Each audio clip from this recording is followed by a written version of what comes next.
तो चलिए शुरू करते हैं अपनी प्रोड्यूसर कंज्यूमर प्रॉब्लम। इसमें होने का वाला है, इसमें एज्यूम करो कि हमारे पास दो प्रोसेस हैं। एक प्रोसेस का नाम है प्रोड्यूसर और दूसरे प्रोसेस का नाम है कंज्यूमर, ठीक है। और तीसरी चीज़ क्या है? तीसरी चीज़ है हमारे पास एक ग्रुप है बफर्स का। इसमें मान लो कि इसमें 10 बफर है हमारे पास। इन बफर का काम क्या है? वैल्यू स्टोर कराना, ठीक है। और हमारे पास कितने प्रोसेस थे? दो। एक का नाम था प्रोड्यूसर, एक का नाम था, दूसरे का नाम था हमारे पास कंज्यूमर। अब प्रोड्यूसर का काम क्या है?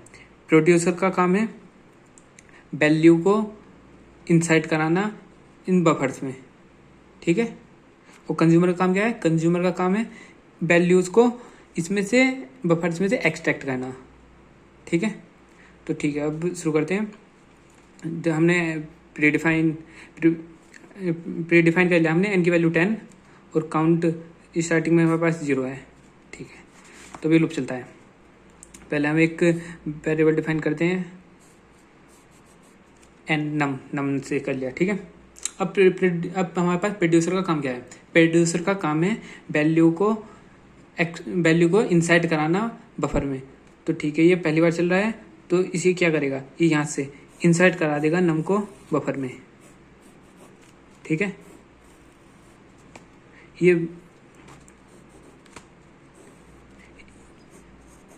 एक फंक्शन को कॉल करेगा इंसर्ट नम, जो बफर में वैल्यू को इंसर्ट करा रहा होगा, ठीक है। और इसके बाद में जब एक वैल्यू इंसर्ट करा देगा तो अपने काउंट को इंक्रीमेंट कर देगा, ठीक है। तो इसने यहाँ पे अपने काउंट को इंक्रीमेंट कर दिया। अब 0 से 1 हो गया काउंट की वैल्यू, ठीक है। इसका समझ में आया? अब देखते हैं कंज्यूमर क्या करेगा। कंज्यूमर भी एक वेरिएबल डिफाइन करेगा यहाँ पे नम नाम से। और इसका काम क्या है? वैल्यू को एक्सट्रैक्ट करना बफर से।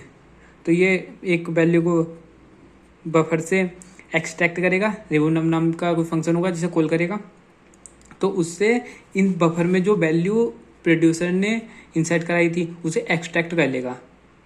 और एक्सट्रैक्ट करने से क्या हुआ? अब इसमें एक वैल्यू कम हो गई, तो काउंट की वैल्यू को हमने एक माइनस कर दिया, डिक्रीमेंट कर दिया काउंट को, ठीक है। चलो, ये बेसिक आइडिया हुआ। अब समझते हैं पूरा कोड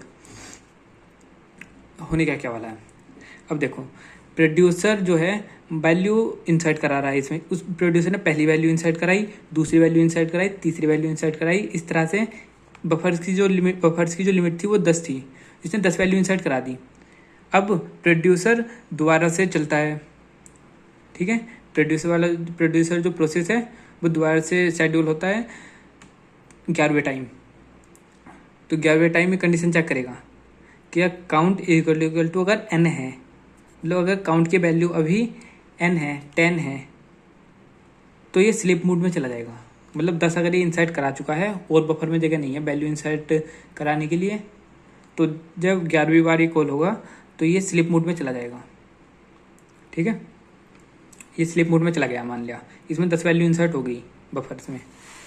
अब हमारे पास शेड्यूल हुआ प्रोसेस कंज्यूमर। तो कंज्यूमर क्या करेगा? अब कंज्यूमर वैल्यू को एक्सट्रैक्ट करेगा। कंज्यूमर ने वैल्यू को एक्सट्रैक्ट करा। अब इसमें कितनी वैल्यू बच गई? अब इसमें वैल्यू बच गई 9 वैल्यू बच गई। तो अब हमारे पास ऐसी सिचुएशन है कि प्रोड्यूसर वैल्यू को इंसर्ट करा सकता है, क्योंकि अब इसमें 9 वैल्यू बची हुई है। अब एक जगह इसमें खाली हो गई है प्रोड्यूसर के इंसर्ट कराने के लिए वैल्यू। तो उसके लिए क्या करेंगे? उसके लिए लिखा हुआ है if count equal to n-1। अगर ये n-1 हो जाता है, n अभी 10 डिफाइन कर रखा है, तो 9, अगर जब ये 9 हो जाता है, अगर ये 9 होता है तो इसका क्या मतलब है? इसके 9 होने का मतलब ये है कि पहले ये 10 था, जब हमने काउंट की वैल्यू डिक्रीमेंट कर दी, मतलब एक वैल्यू एक्सट्रैक्ट कर ली, तो इसकी वैल्यू अब 9 हो गई, ठीक है। और इसका मतलब एक और भी है कि क्योंकि बफर हमारा पहले से फुल हो चुका था। अगर फुल होने का मतलब है कि हमारा प्रोड्यूसर हमारा स्लीप मोड में गया हुआ था। तो अब हमें क्या करना है? अब हम प्रोड्यूसर को बैकअप कर देंगे, बैकअप कॉल करेंगे, प्रोड्यूसर को वापस से रेडी स्टेट में ले आएंगे, ठीक है। प्रोड्यूसर को वापस से रेडी स्टेट में ले आएंगे। इसी तरह से ठीक है। अब प्रोड्यूसर हमारा वापस से रेडी स्टेट में आ गया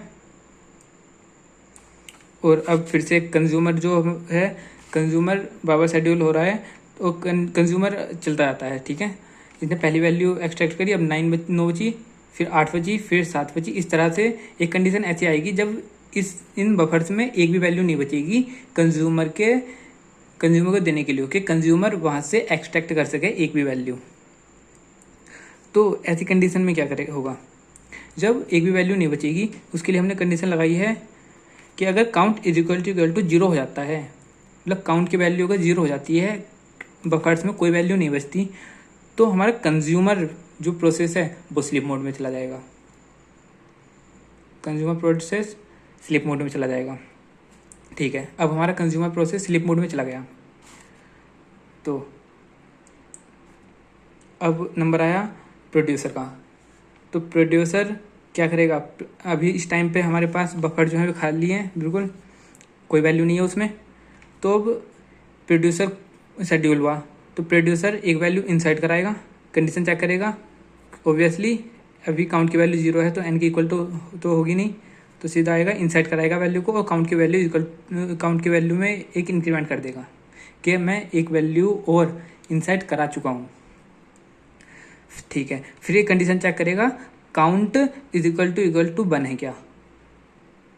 अब इसने ये कंडीशन क्यों चेक करी, क्योंकि जिस दिन भी काउंट की वैल्यू 1 के बराबर होगी, जिस दिन भी काउंट की वैल्यू 1 के बराबर होगी उस दिन, उसका मतलब ये है कि उससे एक दिन पहले हमारा जो कंज्यूमर था वो स्लीप मोड में गया था। ठीक है, क्योंकि ये स्टैक हमारा, ये स्टैक बोल रहा हूँ मैं, ये बफर हमारा खाली हो चुका था, इसने जस्ट अभी एक वैल्यू इंसर्ट कराई है इसमें। ठीक है, तो ये क्या नाम है, कंज्यूमर को बैकअप कॉल कर देगा। कंज्यूमर फिर वापस से रेडी स्टेट में आ जाएगा वैल्यू एक्सट्रैक्ट करने के लिए, क्योंकि वैल्यू बफर में आ चुकी है। ठीक है, अब प्रॉब्लम कहाँ आती है, ये इस तरह से पूरा प्रोसेस चलता रहेगा बार बार। अब प्रॉब्लम कहाँ आती है, प्रॉब्लम आएगी तब मान लिया हमारा प्रोड्यूसर चल रहा है, वैल्यू इंसर्ट करा रहा है, इसने पहली वैल्यू इंसर्ट कराई, दूसरी कराई, तीसरी कराई, इस तरह से इसने 10 की 10 वैल्यू इंसर्ट करा दी। अब 11वीं वैल्यू के लिए आया, 11वीं वैल्यू जैसे ही इंसर्ट कराने के लिए आया तो ये पहले इस वाली कंडीशन से को चेक करेगा।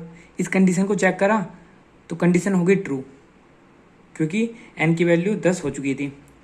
पर जैसे ही इसने इस कंडीशन को चेक करा तभी यहाँ पर प्रेम्पशन कॉल हो गया, प्रेम्प्ट हो गया ये प्रोसेस प्रोड्यूसर। तो अब क्या हुआ, अब इसने कंडीशन तो चेक कर ली पर स्लीप मोड में नहीं गया अभी ये। ठीक है, कंडीशन चेक कर ली पर अभी स्लीप मोड में नहीं गया।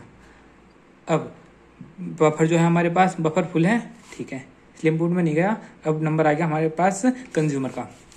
तो अब कंज्यूमर का काम क्या है, कंज्यूमर का काम है वैल्यू जो है उसे एक्सट्रैक्ट करना। तो ठीक है, अपना कंज्यूमर अपना रोज का काम करेगा भाई, एक वैल्यू को रिमूव करेगा बफर से जैसे ये रिमूव करेगा अब काउंट की वैल्यू क्या होगी, अब काउंट की वैल्यू होगी n-1।